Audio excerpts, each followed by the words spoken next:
going to talk about some of the Zoom settings that we're going to use. I'm also going to highlight, I know many educators aren't able to use Zoom in the classroom, and sounds like you'll be using Google Meet. So I've been researching and playing around with Google Meet and seeing the similarities. And I'm just going to cover what the differences and the similarities between Zoom and Google Meet. But for this class, let me check my notes. Okay. So starting off, there's a quick, if you don't already know, there's a really cool option in Zoom. If you're muted and you want to unmute yourself really quickly without clicking on the mouse, you can just hold down the space bar and it will unmute for as long as you want to talk. So nice. There we go. Yep, so that's an option that we'll use. The next is I'm going to share my screen.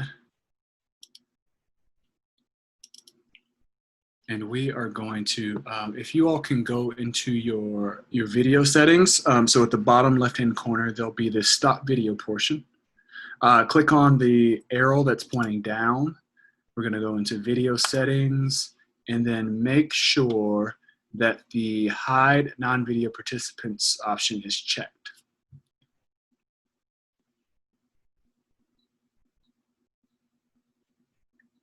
And that's it for Zoom. But as far as comparisons, I'm gonna stop this. So I've discovered that Google is really trying to catch up to Zoom and make sure that they have all of the features that everyone is used to, are used to. So I discovered that they've added the reactions option. They've added what else? They've added, a room can hold 200 to 250 people in Google Meet. It also has the smart mute option. I don't know if you can use, if it's for with the space bar, but it has that option to it's an add-on, an extension. Take yourself on. Yeah, it is an extension for the space bar thing. It's pretty cool. Yeah, okay. And with those extensions, some of those, they don't come with the preloaded Google Meet. You'll have to add them as an add-on. And some of those, they'll only work if you're using Google Chrome. So that's an important note to have if you need to use the browser Google Chrome in order to have everything running smoothly.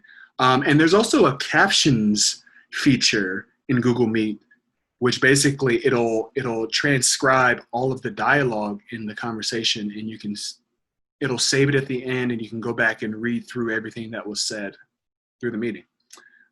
It looks like they're adding breakout rooms in the future. Scott, did you say September? There is an update. Google has an update coming in September, and the word on the street is that there will be breakout rooms in that. And there's already a workaround. Right now, there's an extension that would give you breakout rooms now. I'll find it and throw it in the chat at some point this evening. Cool. All right, I'm good to go.